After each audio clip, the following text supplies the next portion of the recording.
네, 할렐루야. 우리를 사랑하시는 하나님을 찬양합니다.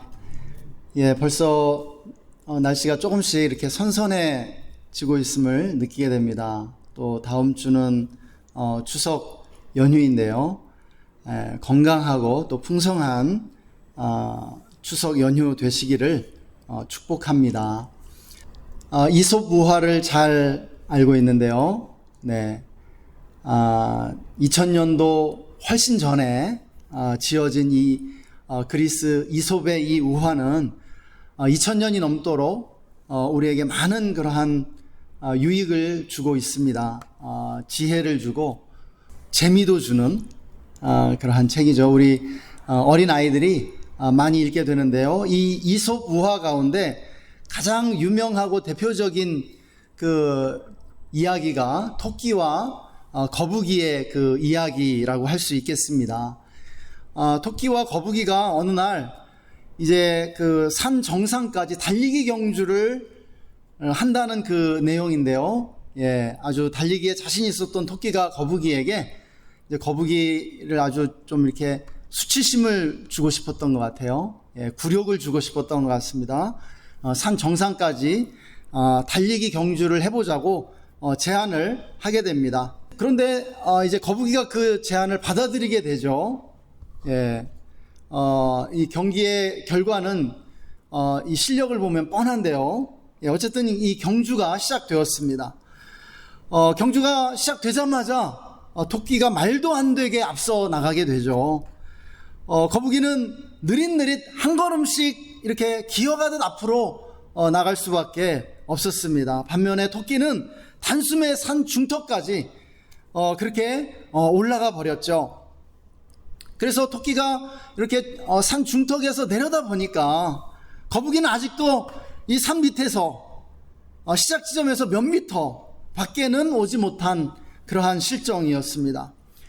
토끼는 뭐 경주가 안 된다고 이렇게 단정하게 되었죠. 그래서 이제 잠시 쉬어가기로 했습니다. 그리고는 잠에 빠져들었죠. 그래도 거북이가 이 산 중턱까지 오려면 며칠은 걸려야 될 것처럼 그렇게 보였습니다. 그런데 며칠 걸려도 올 수 없을 것 같던 그 거북이가 토끼가 잠든 사이에 토끼를 앞질러 가게 되었습니다. 그래서 토끼는 이제 뒤늦게 잠에 깨서 깜짝 놀라게 되죠. 거북이가 자기를 앞질러 결승선 가까이 접근한 것을 발견했기 때문입니다. 그래서 토끼는 성큼성큼 뒤따라갔지만 결국 간발의 차이로 거북이가 승리한다는 그러한 이야기입니다. 사랑하는 여러분, 우리가 잘 아는 이 이야기 속에는 인생의 지혜가 담겨 있죠. 이 이야기를 통해서 정말 그 많은 교훈들을 지금 전달해 주고 있습니다. 이 이야기가 몇천 년을 넘어서서 살아남게 된 그러한 이유가 있는 것이죠. 여기에 인생을 관통하는 그러한 진리가 있다는 것이에요. 여러분, 수많은 인생의 이야기들은 역전의 이야기들이죠. 선배들은요, 후배들에게 따라잡히게 되어 있습니다. 어느 순간에 후배들이 우리에 앞서 있는 것을 발견하고는 깜짝 놀라게 되죠. 금수저들은요, 흙수저들과의 경쟁에서 어느 순간 밀리게 됩니다.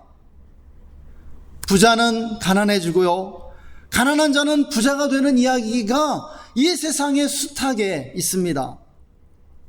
재능이 많은 사람들이 노력하는 사람들을 당해내지 못하고요, 좋은 조건을 타고난 사람들이 악조건과 싸워온 사람들에게 밀리는 그러한 현상이 나타납니다. 현실은 그렇지 않다고요.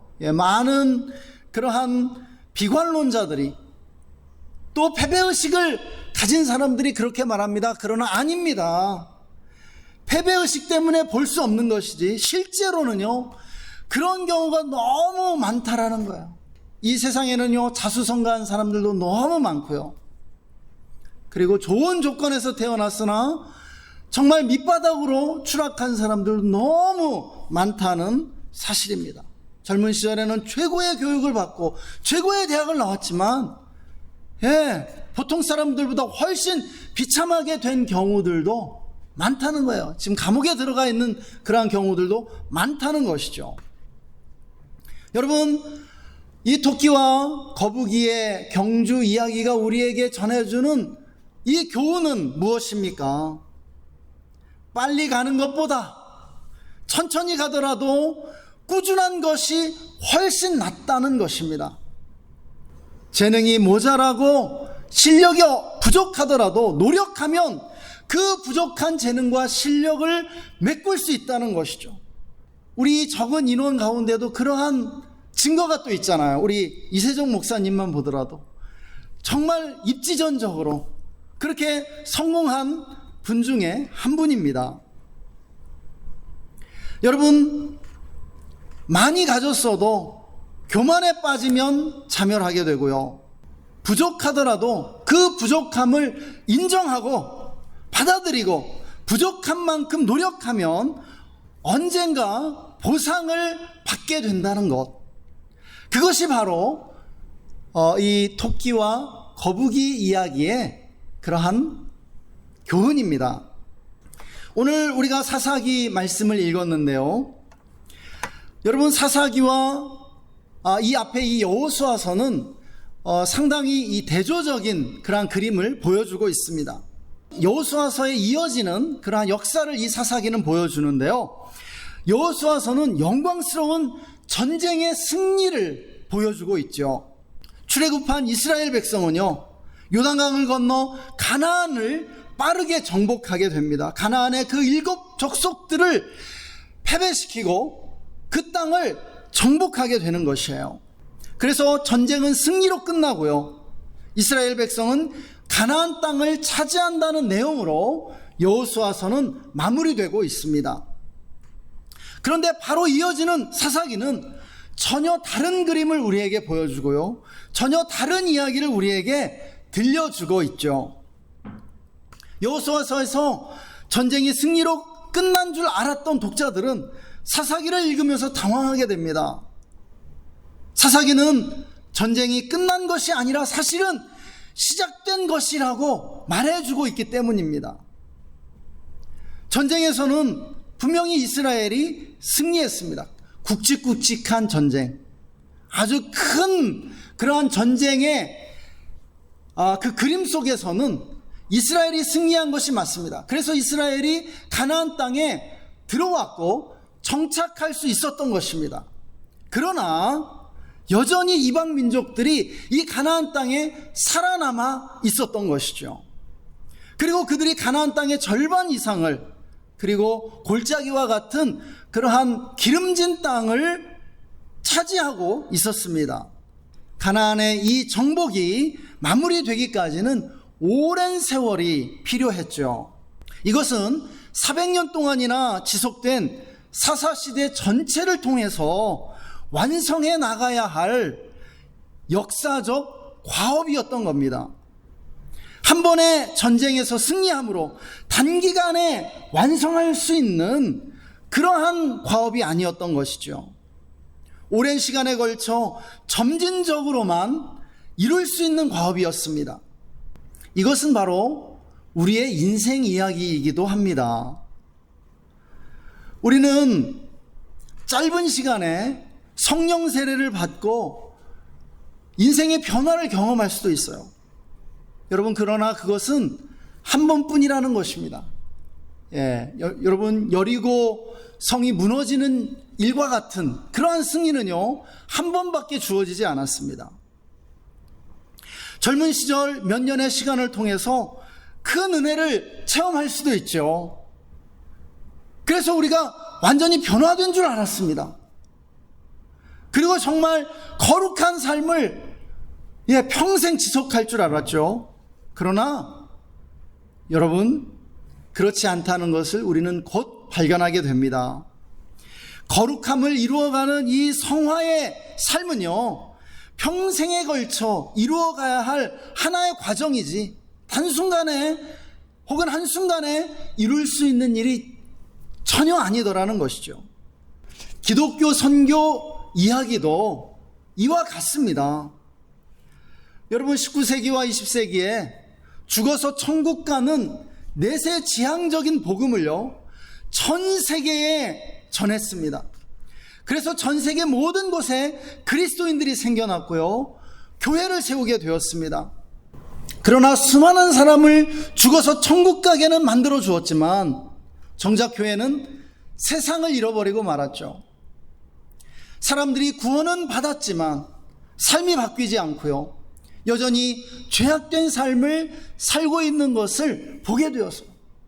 그들이 예수님을 믿는 그런 믿음을 가졌지만, 그러나 그들의 삶의 수준이 세상 사람들과 별반 다르지 않다는 것을 우리는 보게 된 것입니다. 선교의 결과를 보면서 깜짝 놀랐습니다. 빠르게 복음을 전하는 데는 성공했어요. 그러나 세상을 바꾸지 못한 것을 보게 된 것입니다. 세상의 문제들은 고스란히 남았습니다. 부패와 민족 간의 갈등과, 그리고 세상에 만연한 그러한 죄악들이 오히려 더 많아질지언정 줄어들지 않고 있다는 사실을 보게 된 것이죠. 전쟁에 승리했지만, 그러나 궁극적인 그러한 승리를 일구어 가기까지는 오랜 시간이 필요하다는 것, 우리가 발견하게 된 것입니다. 단숨에 복음을 전 세계에 전했습니다. 그런데 그렇게 전파된 기독교는, 그렇게 해서 전해진 그러한 기독교회의 모습은 너무나 피상적이고 깊이가 얕은 그러한 기독교였다는 것이죠. 이렇게 풀과 나무로 지은 집은요, 오래가지 못합니다. 풀과 나무로 지어진 기독교의 집은 오래 갈 수가 없습니다. 여러분, 반석 위에 무너지지 않을 돌과 금으로 기독교의 집을 지어야 합니다. 1000년 이상 갈 수 있는 기독교 문명을 우리가 이루어 가야 한다라고 말씀드리는 것입니다. 사랑하는 여러분, 인생이든 선교사역이든 적용되는 진리는 변치 않습니다. 한 번에 한 걸음씩 가야 한다는 것이에요. 천천히 가야 합니다. 조급함이 마귀라는 사실을 명심해야 합니다. 우리는 한 번에 많이 가고 싶어 하죠. 한 번에 많이 가고 싶습니다. 빨리 목표에 도달하기를 원해요. 빨리 집 사고, 빨리 은퇴 자금 마련하고, 내 목표를 이루고 싶어요. 그러나 명심하십시오, 여러분. 정말 명심해야 됩니다. 빨리 가고자 하면 이르지 못합니다. 한 번에 멀리 가고자 하면요, 쉽게 중단하게 돼요. 사사기에서 이스라엘 백성이 그렇습니다. 그들은요, 빨리 이루고자 합니다. 빨리 이 전쟁을 끝내고자 해요. 그래서 전쟁하다가 중단해버려요. 그리고 또 전쟁을 시작했다가 또 중단해버려요. 이렇게 계속 하다 말다를 반복하게 되더라는 것입니다. 여러분, 한 번에 멀리 가고자 하면 중간에 못 가게 됩니다. 이것을 아는 것이 지혜예요. 성경은 이 지혜를 우리에게 가르쳐주고 있습니다. 빨리 이루고자 하고 짧은 시간에 많이 얻고자 하면 더 많은 것을 잃게 됩니다. 더 늦어지게 됩니다. 사사기는 이 악순환을 우리에게 반복해서 보여주고 있습니다. 여러분, 이스라엘 민족은 어떻게 해야 했습니까? 100년, 200년의 장기적인 계획을 세우고요, 한 번에 한 걸음씩 점진적으로 꾸준히 이 사업을 해나가야 했다고요. 그러나 그들은 조급증에 걸려 있었습니다. 한 번에 끝내려고 하다 보니까 계속 중단됩니다. 중단할 수밖에 없어요. 진이 빠졌거든요. 여러분, 이 세대의 세계 복음화는 20세기 선교의 슬로건이었습니다. 19세기 말부터 이 세대의 세계 복음화를 하려고 그랬어요. 그러다 보니까 그냥 내세지향적인 복음, 예수천당 불신지요, 영혼 구원만을 외치는 그러한 내세지향적인 복음을 전한 것입니다. 그러나 내세지향적인 복음은요, 복음에 대한 심각한 축소가 아닐 수 없어요. 하나님의 나라는요, 죽어서 가는 나라가 아니라 지금 오고 있는 나라입니다. 천천히 하되 꾸준히 할 수 있어야 합니다. 거북이처럼 하면요, 승리하지 못할 사람이 없다고요. 여러분, 어떤 사람이 되고 싶습니까? 토끼 같은 사람 되고 싶습니까? 토끼는 금수저고요, 재능이 많은 사람이고요, 지능이 굉장히 높은 사람입니다. 그러나 대부분의 사람은 그렇게 되지 못해요. 우리가 선택해야 할 전략은요, 거북이 전략입니다. 토끼도 거북이처럼 해야만 해요. 사랑하는 여러분, 무엇이 문제인지 아세요? 너무 속도가 빠른 게 문제라는 것이에요. 이것저것 일만 벌이는 사람이 있어요. 새로운 일 시작하는 거 좋아하는 사람이 있습니다. 이게 좋은 것 같아, 저게 좋은 것 같아. 여러분, 이러한 사람은요, 어느 것 하나 마무리 짓지를 못해요. 일을 시작하는 것보다 그 일을 끝마치는 것이 훨씬 중요하다는 것을 알아야 합니다. 여러분, 무슨 일이든 제대로 하려면요, 천천히 해야 합니다. 천천히 해야만 섬세하게 할 수 있고, 그리고 디테일하게 할 수 있는 것입니다. 그리고 무엇보다 중요한 것은 오래 할 수 있다는 사실입니다. 여러분, 천천히 하지 않는 일은요, 결코 오래 하지 못해요. 꾸준히 할 수가 없습니다. 오래 하기 위해서 천천히 하라는 말씀이에요. 한 번에 너무 많이 하려는 사람, 앞서 말씀드린 것처럼 초장에 진을 빼고 맙니다. 또 너무 빨리 가려는 사람요, 반드시 중간에 큰 문제 만나게 돼요. 사고가 나든지 병에 걸리게 되거든요. 건강에 문제를 만나게 된다고요. 중간에 하지 못할 이유가 반드시 생깁니다. 사랑하는 여러분, 천천히 하되 꾸준히 할 수 있다면 반드시 빠른 사람을 따라잡게 되어 있습니다. 이것은 불변의 진리예요. 우리의 성화도, 우리의 사업도, 우리의 선교 사역도 그렇게 이루어 가야 합니다. 여러분, 우리가 거룩해지는 삶, 성화의 삶을 살아가는 데 있어서 여러분, 말씀의 훈련도, 기도의 훈련도, 경건한 삶도 천천히 가되 꾸준히 할 수 있어야 합니다. 한 번에 많이? 절대 안 돼요. 훈련이 안 됩니다. 조금씩, 그러나 꾸준히 하루도 빼놓지 않고 할 수 있는 그 일이 여러분, 우리를 성장하게 해주는 것입니다. 우리의 사업도 마찬가지입니다. 우리가 하는 일도요, 꾸준히 할 수 있는 일 한두 가지만 찾아서 꾸준히 하는 것입니다. 빨리 성공하려는 사람들을 어떻게 돼요? 실패하게 됩니다. 빨리 부자가 되려는 사람은요, 더 가난해지게 돼요. 여러분, 사역도 그렇습니다. 무엇이든지 사역도요, 하기로 했으면 꾸준히 해야 돼요. 이거 됐다 저거 됐다 끊임없이 방법론에 매몰돼서 이 방법 저 방법 찾아다니다가 아무것도 이루지 못하는 경우가 너무 허다하다는 것입니다. 여러분, 한국교회가 10년, 20년, 50년의 그러한 계획을 세우지 못해요. 2, 3년, 길어야 4, 5년 계획 세워서 그 안에 끝장을 보려고 해요. 그 안에 승부를 보려고 해요. 여러분, 그러니까 안 되는 것입니다. 여러분, 우리의 사역은요, 평생 가는 것입니다. 인생의 끝을 보고 가야 되는 것이에요. 그리고 다음 세대, 그 다음 세대를 보면서 가야 하는 것입니다. 한 가지에서 세 가지를 넘지 않는 범위 안에서 끝장을 볼 때까지 꾸준히 해야 하는 것이죠.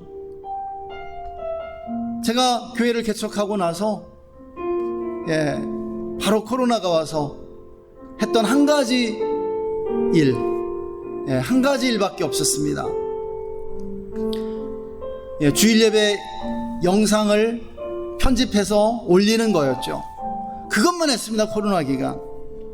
코로나 끝나고 나서 이제 대면 예배 시작하면서 했던 것도 주일 예배와 그 예배를 영상으로 편집해서 올리는 그러한 일이었죠. 이제 저는 일주일에 한 번씩 전도 모임을 시작했습니다. 집사님 한 분하고 지난주에 이제 처음으로 8월은 계속 이렇게 워밍업으로 모여서 함께 이렇게 교제를 나눴고요. 또 어떻게 할지 나누는 시간을 가졌고, 그 다음에 이제 목요일마다 전도를 나가고 있습니다. 만석공원에서 많은 사람에게 뭐 전도지 막 뿌리지 않았어요. 딱 두 분에게 찾아가서 대화를 나누면서 복음을 나눴습니다. 교제하면서요. 여러분, 현대인들은 외롭습니다. 누군가 말을 걸어주기 원하고 함께 자기 얘기 들어주기 원해요. 가서 혹시 시간 되시냐고, 함께 대화 나눌 수 있느냐고 하면서 함께 앉아서 또 물으면서 또 복음에 대해서 나눴습니다. 하나님의 사랑에 대해서 나누고 또 복음을 통해서 초청하는 그러한 시간을 가졌습니다. 저는요, 매주 하려고 그래요. 그리고 제가 가능하면 매일 한 사람에게는 복음을 전해야 되겠다, 이렇게 생각하고 있습니다. 천천히, 그러나 꾸준하게 하는 것이 중요한 것입니다. 꾸준하게 할 수 없다면 저는 시작하지 않는다. 꾸준하게 할 수 없다면, 계속해서 반복해서 할 수 없다면 하지 않겠다. 이것이 저의 철학입니다. 사역 철학이에요. 천천히 꾸준하게 해야 합니다. 무엇이든지, 말씀 묵상도, 기도도, 예배도, 그리고 전도도, 사역도, 무엇이든지 저는 그렇게 하고자 합니다. 여러분, 우리가 그렇게 살아가십시다. 그렇게 우리 신앙생활을 해나가십시다. 할렐루야. 우리 시간 다 함께 기도하는 시간 갖겠습니다.